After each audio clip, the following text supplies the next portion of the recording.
What is going on, guys? Jon Kelly here, UFC Vegas 58 betting and DraftKings breakdown. I do apologize. I am obviously not in my normal studio setup. I'm away on vacation, but the people were rioting in the street saying we need a weekly video. So I'm going to real quick just run through the card. Again, I apologize for the quality or lack thereof, but this is what I'm dealing with just until I get back to the normal studio. But here we got a fun card. Not the best in terms of star power, but I do think there is a few spots we can take advantage of. First, we got Ronnie Lawrence against Sedukov Kakramanov. This one's in the bantamweight division. Ronnie Lawrence, he's pretty solid prospect. Seems to be everybody's darling these days. Minus 140 price tag. To come back on Kakramanov is plus 120. And this one, I feel like it's so clear that Ronnie Lawrence is the better minute winner of this matchup.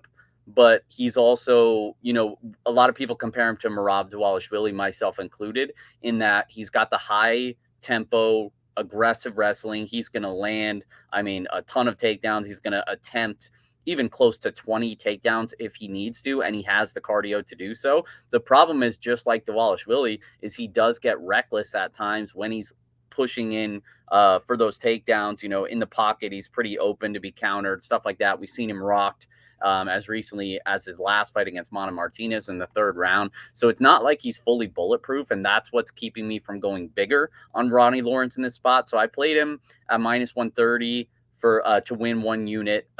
Considered going bigger, but just because I do respect the finishing ability of Kakramanov, that's basically the only way he wins this fight, is he lands a big punch or somehow snatches up the neck. But ultimately, I got Ronnie Lawrence winning a decision that involves a lot of takedowns in the first fight. So he's one of the best plays on DraftKings. It's going to come with heavy ownership, but I think for the most part, it's worth it. Next fight up on the card, we have Kennedychukwu going up against Karl Roberson. Zachukwu's taking some money now. He's a small favorite. The comeback on Roberson's like plus 120 on most books. But basically, this one is like two guys that I don't put a ton of respect in. Karl Roberson, I bet him in his last fight against Khalil Roundtree, and obviously that did not go well. And the thesis behind that play was like he's had a tough run of matchups, primarily against grapplers and grapplers that are better than him. And then he's obviously got really bad fight IQ. So he's kind of shot himself in the foot at times. But then going into the Roundtree matchup, it's like he's finally going to get a guy that wants to kickbox against him. So I thought it'd be a good showcase spot for him to show off his striking. He is a solid kickboxer. Just didn't do anything in that fight. And Khalil Roundtree basically beat him to a pulp until he just, was looking for a way out. So not the best showing for Roberson. So that's what's giving me pause and wanting to back him here against Zachukwwu, who I don't rate very highly outside of his physical attributes. He's obviously very tall, super long. He's got like a 9-inch reach advantage, but I've talked about it many times with this guy. It's like he doesn't know how to use that reach. He's a very rudimentary striker, very basic. And a lot of times it's like, yes, statistically, he lands a lot of strikes per minute, but that's kind of inflated with, I think, like two of his fights. There were other times, especially if you take this dude down, he's not going to be putting up a ton of volume when he's defending those takedowns. So maybe Roberson could lean on the takedowns here. It's just not something that I'm willing to bank on. Betting on Roberson to fight the right type of game plan pretty much never works across the entire career. So I think it's probably about right. I'd line it about a pick'em or maybe small favorite Zachukwwu just based on the physical attributes, but I kind of think it's going to be a staring contest. So I'd look to the over. Like if you're on Prize Picks, they got the fight time at 10 minutes. I'll use that in Prize Picks if you're playing a Prize Picks parlay. I think the over 10 minutes is pretty good. But in terms of DraftKings, I don't think there's going to be a big ceiling on either guy here. Next fight up's David Onama, biggest favorite on the card, going up against Garrett Armfield on short notice. This one I'm not going to spend a lot of time on because, no disrespect to Armfield, but it's like it's a tough spot for him. He's moving up a weight class. He's going up to 145 here. He took the fight on a couple days' notice, and he's going up against a pretty big power puncher in David Onama, who looks to be like a pretty decent prospect as well, training out of Glory MMA.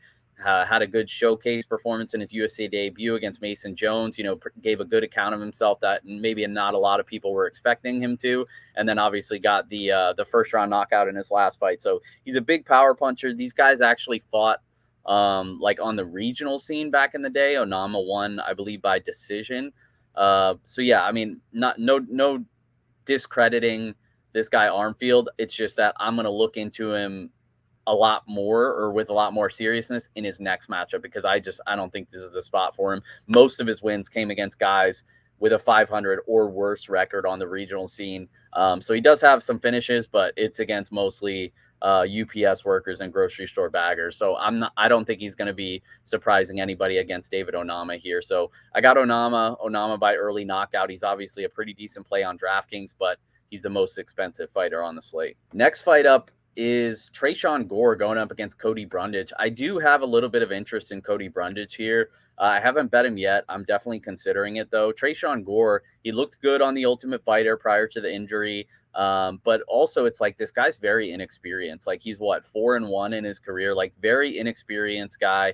Obviously seems to be a pretty solid striker. He's got fast hands, good footwork, pretty decent leg kicks. The problem is he just doesn't put enough output out there. Like against Brian Battle, it was very clear to me every time he was landing, just about hurting Brian Battle with every single one of his strikes. The problem is he only landed like 30 something strikes through 15 minutes. Like, that is not enough volume. It was like he was talking more trash than he was actually throwing volume. And that's an issue for me, just with any fighter, because if you're that low volume, even if you're a good striker, if you're not going to proactively grapple, it's like you literally have to get knockdowns or knockouts. There's basically no other way you can win the fight unless you're just landing some really, really big damage when you do land. So even though he probably was landing the more damage, Battle was just able to out volume him. And it's not that I think Brundage is like going to come in here and just spam volume, but I do think he's the more aggressive of the two. Even though his striking's not as good,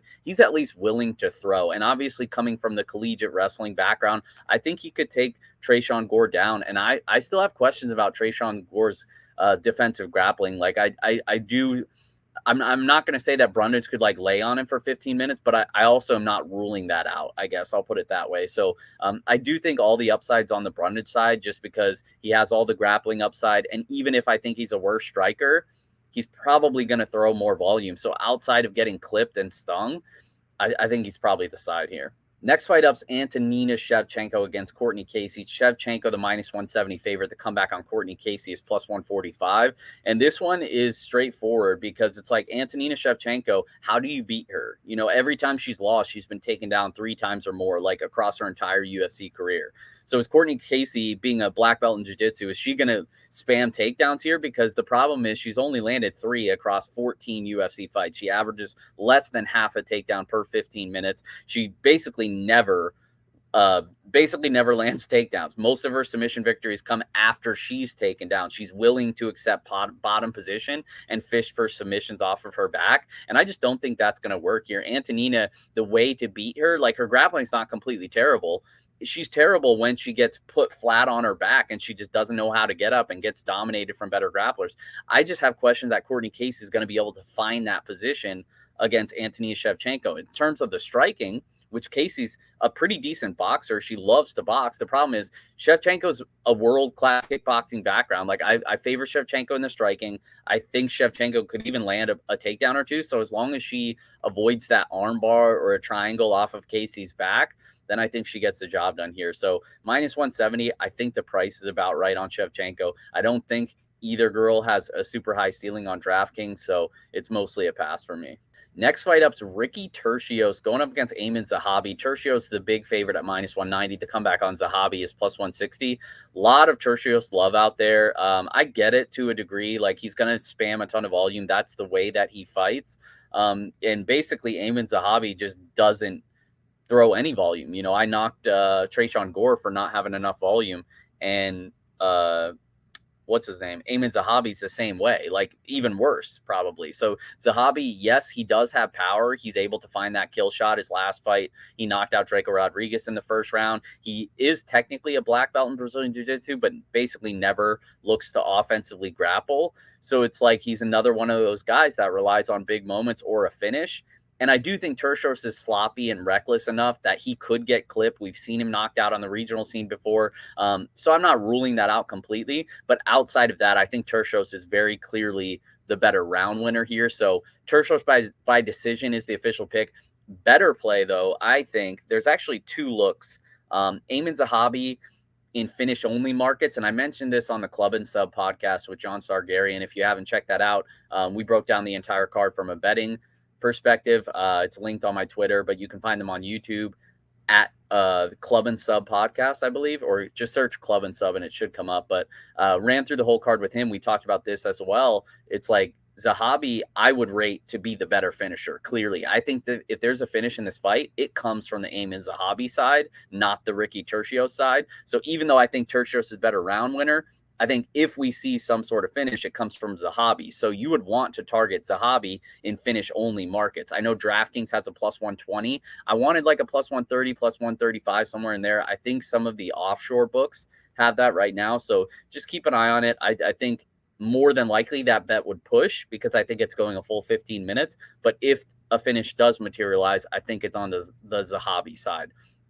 The other look that I would say is DraftKings had fight goes the distance at minus 135. That is not a bad price whatsoever. Ricky Tertios is not a big finisher by any stretch of the imagination. He has like 3 or 4 finishes. Most of them came early on the regional scene. Like anytime he's facing decent competition, this fight isn't going 15 minutes. So against Eamon Zahabi, who outside of his first round finishes on the regional scene and against Draco Rodriguez, which all came against, lower level guys, outside of that, I think he's durable and consistent enough to last 15 minutes, even if he's losing. So I don't mind that. Fight goes the distance minus 135. Haven't decided yet how I'm going to play it, but Zahabi, no scorecards, no action, and fight goes the distance, I think are the best bets for that one. Next fight up, Cynthia Calvillo going up against Nina Nunes. Cynthia Calvillo is just not somebody that I want to bet on, at least not this version of her. Years past, I used to cash a couple Calvillo by decision tickets. It seems like anytime she wins by decision for the most part. But this version of her, like, she just seems like she's not dedicated, moving up a weight class. She's basically gotten dominated at the bigger weight class. She doesn't have good enough grappling and wrestling, good enough just pure strength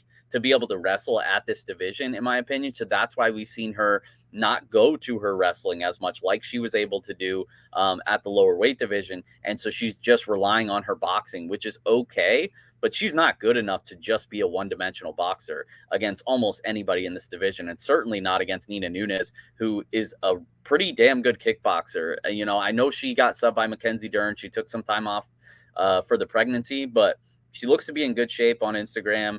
And I just think, women underdogs have just been a print fest lately. And I just see it playing out similarly here. I think the striking is going to be at worst competitive, but I actually favor Nina Nunes.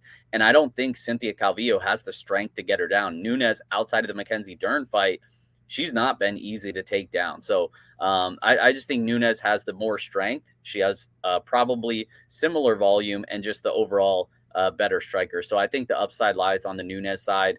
Next fight up is going to be Jamie Mullarkey against Michael Johnson. Mullarkey comes in as a big favorite at minus 240. The comeback on Michael Johnson is plus 200.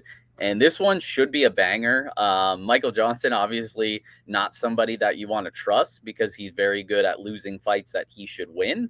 He's been submitted 9 times in his career, only knocked out once, but he was wobbled a little bit in his last fight against Alan Patrick. He did end up getting the stoppage victory there, the knockout win. I do think he's probably a better technical striker against Jamie Mullarkey here. Mullarkey does not move his head off the center line. I could see Johnson pumping out that jab, having a ton of success with his jab. The question is he going to get himself hurt or is he going to get out grappled here? And historically speaking, Johnson's had pretty strong takedown defense.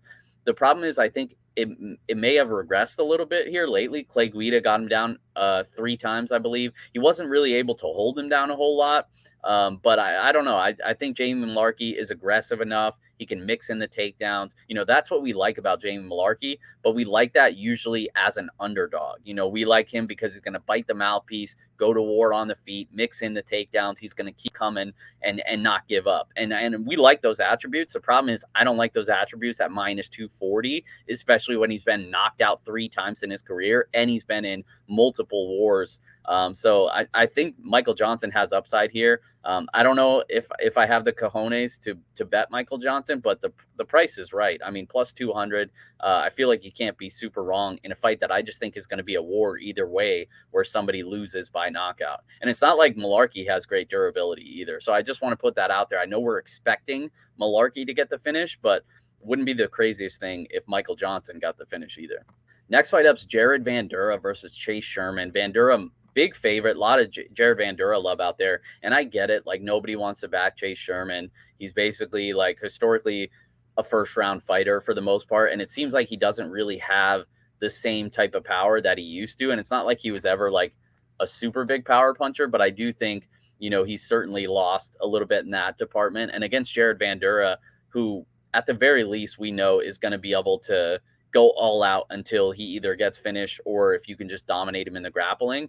And those aren't things that Chase Sherman, I think, is able to do. It's like, even if Sherman has success early, I don't know if he has the cardio to go to a full 15 minutes and keep up that pace. So if you're backing Vandera, I get it. Like, even if the first round is close, I think he takes over late. I don't mind looking at Vandera round 2, round 3 props, something like that, just because I do think Sherman is probably finish or bust here. So the pick is Jared Vandera. I don't trust him as much as the general public does. It's a sloppy heavyweight fight, a lot of high variance there, but I do think he gets his hand raised. Next fight up is Said Nurmagomedov against Douglas Silva de Andrade. And this one should be fun. Said Nurmagomedov coming off the first round submission over Cody Stamen. Not a super active guy, but this is a pretty decent turnaround for him here. Usually it seems like he takes a lot of time off between fights. We don't see that much of him. But when he does fight, he is exciting. He's not the typical Nurmagomedov in the sense where he's not a bad grappler. He just basically never looks to use his grappling unless he has to, or unless the other fighter, causes him to. It's the striking with him. He's a very technical kickboxer. He does have some knockout power. He is going to throw a lot of spinning techniques. But as we saw, he's very capable of knocking people out with those spinning techniques. So I do think he's probably the side here. I think he's much better defensively than Douglas Silva de Andrade. But it's a big price tag. I'm not looking to get involved. De Andrade, the fight against Sergey Morozov was absolutely electric. The fight against Sergey Morozov was absolutely electric, and he ended up overcoming the early adversity there, ended up getting the second round finish after Morozov gassed out. I just don't think he's going to be able to have those type of moments against somebody that's as sound as Nurmagomedov. So I think Nurmagomedov probably finishes him, probably by knockout. Next fight up in the co-main is Kai Barallo against Armen Petrosyan. Barallo is a guy that I put a lot of respect on. I like both of these guys. I cashed on both these guys on Dana White Contender Series, but I do favor the Barallo side. Just basically what it comes down to for me is because the striking I expect to be competitive. Petrosyan obviously comes from the high-level kickboxing background. Barallo is a decent striker himself. He's got a lot of straight punches, heavy body kicks, very powerful on the feet, but it's the fight IQ. He's willing to, if he's not winning the striking, then he'll implement his grappling. If he's winning the striking, he won't take those extra risks. But I do think the striking is at least competitive here, and I think he has all the upside in terms of the grappling. I know Petrosyan is good at working back to his feet and winning the striking exchanges after his opponent's gas, but I think the cardio is there for Barallo here. The game plan's there. The skills are there. He's got all the grappling upside in this fight, and so I get why he's priced as a sizable favorite here, even though I respect the striking of Petrosyan. I just think it's a really bad matchup for him against the black belt in Barallo, so I think Barallo gets the job done here. Rafael Fiziev going up against Rafael Dos Anjos. Fiziev is a pretty decent favorite here at minus 200. Rafael Dos Anjos at plus 170 on the comeback. And this one is pretty clear to me in that Fiziev is going to have a real chance to hurt Dos Anjos early in this fight, particularly in the first couple rounds. But this is a guy that historically slows after about 10 minutes or so. A lot of big activity, big energy movements. He's got the ferocious kicks that he puts everything into. He's going to swing those wild hooks that he throws all of his power into. So those type of movements are going to gas you out in a fight. This is the first time he's going to have to go 5 rounds. Rafael Dos Anjos, the seasoned veteran, he's used to going 5 rounds. Ton of main events on his record throughout his UFC career. I favor Dos Anjos from a skill set wise, just as the more well-rounded fighter. outside of those first few minutes. So I'll look to bet him live as long as he doesn't get killed early, because I do think there's a very real possibility. He's been knocked out multiple times. Fiziev, super, super powerful. I respect that. I know that that's probably the most likely outcome is Fiziev gets him out of there early.